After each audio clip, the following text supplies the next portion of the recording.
I now wish to invite the Minister, the Honorable Minister of Health, Dr. Motsoaledi, to the podium.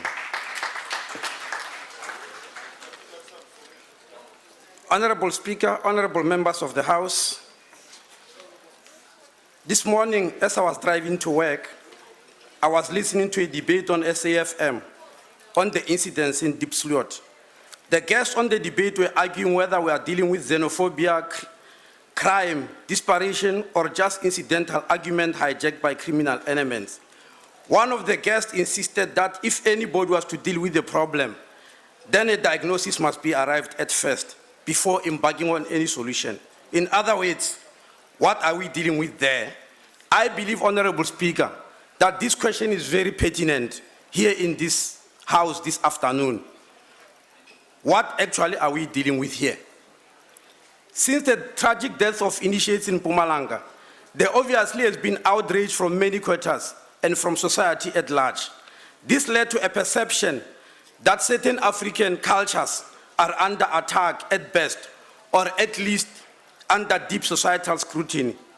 Is this really what we are dealing with? Just a matter of culture and tradition? I don't think so.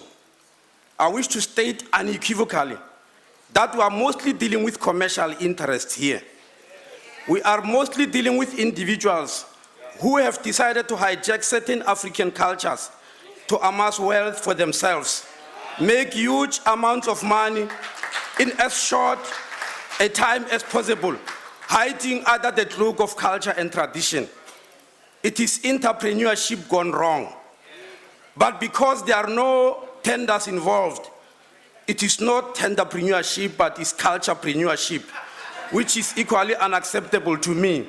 Honorable Speaker, I'll tell you why I'm arguing in this manner. The issue of traditional initiation, as has been clearly enacted by the chief whip here of the majority party, is as old as the mountains themselves. It was never meant to kill, or at least throughout the ages, it never led to deaths at such a mass scale. It used to be conducted with utmost care under strict traditional laws and customs, and also under the very watchful eyes of kings and senior traditional leaders. And I wish to repeat, strict cultural laws and customs which were strongly adhered to. No king or traditional leader will have liked to be associated with death at their initiation school, because this was viewed as a sign of weakness on the part of the throne. It will mean he did not have a strong Matwete, Matwete being the traditional leader whose job was to strengthen the initiation school and protect the initiates from any harm, external or internal. Hence, in my language, there is a saying, it means there's no more food. The little that remains is spared for the king and the healer only. These were the two most important people in the village, especially during war and traditional ceremonies like initiations. I'm quite aware that there's a slight variation in cultures to what I've just outlined, but the principle among many cultures in South Africa is more or less the same. But over the years, these century-old cultures have been slowly corrupted and eroded to give way to commercial interest. Then mutilations and death started rising year by year until we are at this point, which, if not stopped, might constitute a form of a crisis. Let me examine where the departure with culture started. Firstly, the type of people who were traditionally and culturally authorized to declare and launch initiation schools started changing. Any Mahlalela who did not want to go to work may decide to earn a living by starting to think that they can usurp the power of senior traditional leaders and launch their own traditional program, citing freedom of cultural expression as a weapon. Underlying this is the amount of money that is being charged to each initiate. In the past, it was never about money, but it was the service of the king or the senior traditional leader to their subjects.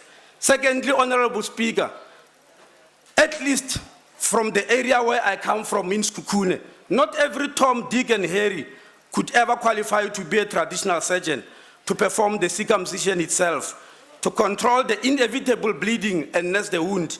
Traditionally, in a very wide geographic area encompassing many villages under different traditional leaders, there used to be only one, at most two, very highly trained and highly regarded surgeons. In my language, these surgeons are called Tipana. Tiba, by the way, means a knife. This one person will straddle from one initiation school to the other, performing this very intricate service and applying skill and utmost care. Now, every Matlalela believe they can become Tipana anytime they choose. And unfortunately, sometimes they escape with this. This is blue matter. Thirdly, Honorable Speaker, the age at which initiation was being done has changed. Initially, this tradition was to initiate a boy into manhood. After it was performed, usually, the boy transforms into a man and is ready to get married. Now, these children who are being initiated, who are they expected, why are they expected to become men overnight? What are they being made ready for? There are lots of children who are being allowed to go there, and I believe this is wrong. I still remember when I was still practicing in Skukuneland, how an 11-year-old boy was brought by his mother to my practice. He was wearing a suit with a matching hat. After examining him, I administered an injection. He broke down to cry like a baby. Of course, any boy will cry when you administer an injection. The mother started laughing. She said, "How?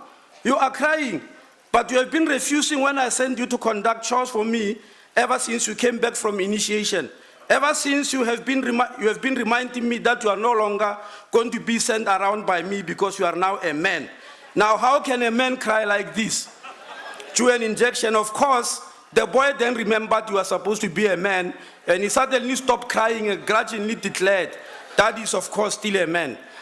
What happened to the issue of age here? It must be restricted, and people must only go there when they are mature enough. Then they can stand the pressures and the grueling situation that is there. Fourthly, Honorable Speaker, the provision of good nutritious food for somebody undergoing such a rigorous process was also swallowed by commercial interest. There's no more guarantee of good food, and it's wrong. Because of all these problems, in the Eastern Cape, Limpopo, Northwest, Free State, and Mpumalanga, the government and various House of Traditional leaders in these provinces starting coming up together over a decade ago to solve this problem. It's not that it was just left. Various legislation were promulgated with the intention of, or with the help of authentic traditional leaders to control and protect this tradition. I know that Limpopo has got an act, Northwest has got an act, Eastern Cape has got an act, and Free State also. Unfortunately, Mpumalanga is still having a draft bill. It has not yet been finalized into an act. And please note, I mentioned provinces where this initiation is part of tradition and customs. The ones conducted in most parts of Gauteng, with the exception of former Motsweding, are really culturepreneurship. They've got nothing to do with tradition. What would these various laws entail? To understand what these laws were promulgated for, you need to understand contemporary problems that initiates are now encountering, which lead to ultimate death. And I'll have to deal with them, Speaker. The first and foremost, Honorable Speaker, is a problem of hemorrhage, massive bleeding that can lead to immediate death through what is medically known as hypovolemic shock. Honorable Speaker, I'm sorry, I need to mention this, please bear with me, members of the House, for your deeper understanding. You see, the organ we are talking about here is very highly vascularized. It has to be vascularized because one of the most important functions that it performs, that it was designed for, depend on high vascularization to accommodate huge volumes of blood that flow there during one of these functions. So it can really bleed. And it needs training, skill, and experience for you if you have to deal with it surgically. Secondly, there is infection leading to what is called septicemic shock, which can also lead to immediate death. Many of you will understand infection. Septicemia is when the infection gets into the bloodstream and travels to all the parts of the body. In essence, it means poisoning of the whole body through microorganisms. It is easy to get septicemia from this organ we are talking about here than you can get from a finger or a toe. because of its proximity of this organ to the main pelvic blood vessels, which convey blood from the lower extremities to the heart. The third problem is dehydration. Initiates are usually denied water to try and avoid this massive bleeding I've mentioned. Denying somebody water under such grueling conditions can lead to acute renal failure, because when the kidney doesn't get enough blood and water flowing to it, they shut down, leading to acute renal failure, which may lead to multiple organ failure and immediate death. It may also lead to venous thrombosis, which may lead to pulmonary embolism and sudden death. Fourthly, there is hypothermia. Being exposed to very low temperatures under such extreme circumstances can be fatal. Fifthly, the strangulation of the glands through lack of technique, which can lead to amputation. Sixthly, under severe conditions of food restriction, there can be hypoglycemia, which is the direct opposite of high blood sugar. By the way, hypoglycemia or low blood sugar is immediately more fatal than high blood sugar, which may still give you a chance to go to hospital. Actually, Honorable Speaker, 20 of the initiates in Mpumalanga died from the first two conditions I've mentioned. They died from hypovolemic shock and hypothermia, as I've just mentioned. All the laws then were enacted to control, minimize, regulate or eradicate all these complications I've just mentioned. The National Health Act passed in 2003 also tried to regulate this, but the regulations are still being promulgated.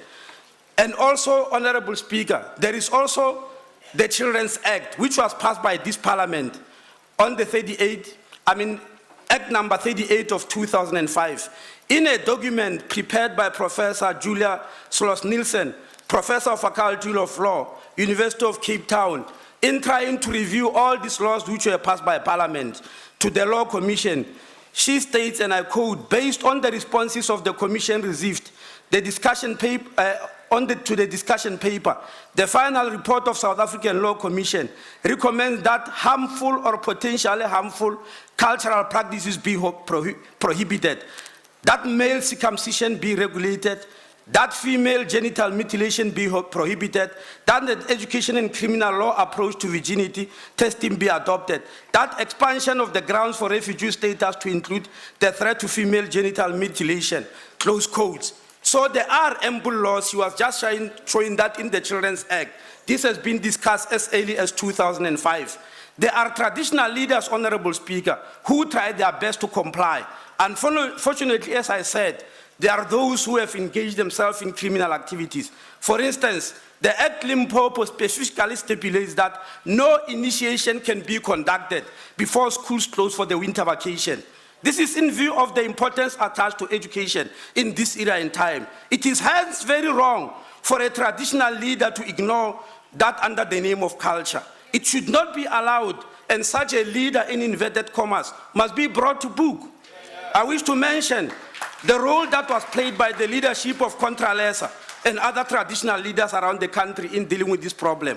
One of their main demands enacted in the various laws in the various provinces was that before you conduct an initiation, you need to apply to COGTA and be given permission to do so. It is outrageous then that in Mpumalanga, out of the 38 schools that were known to authorities, 134 were being conducted outside the law. And this is where the deaths took place. The Secretary of Contralesa, Khoshi Tlamorago Tobejani, who is also a member of this House, has worked with us in health in his own village. This led to many traditional leaders in Limpopo following these examples, whereby we sent doctors and health workers to work with them. In 2011, we put this in operation and helped 1,848 initiates, and none died.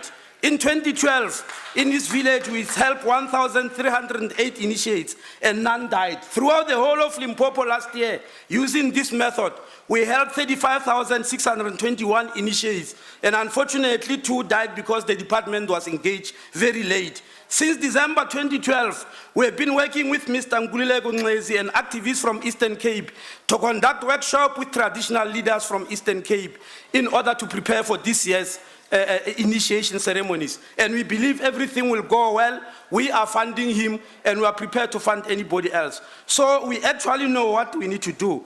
The House of Traditional Leaders and COGTA must take the lead. We in health will come in a supportive role as we did in Limpopo and as we are doing in the Eastern Cape to save life and limb. So I wish to thank Minister Baloyi for calling an Indaba this Friday, this week, for all stakeholders to put an end to this tragic chapter. So I don't agree with those who say we need a commission here. We don't need any commission. The issues are very clear. The laws are just there. Those who flaunted these laws must be brought to book and be arrested without fear and favor, regardless of their social, cultural, and traditional standing. That is what needs to be done here. I thank you. I thank the Honorable the Minister. Order. Members are reminded that the EPCs on agriculture, forestry, and fisheries and correctional services will meet at 15:30, roundabout now, in the old Assembly Chamber and in the committee room E249, respectively. That concludes the debate. The House is adjourned. A very good afternoon to you all.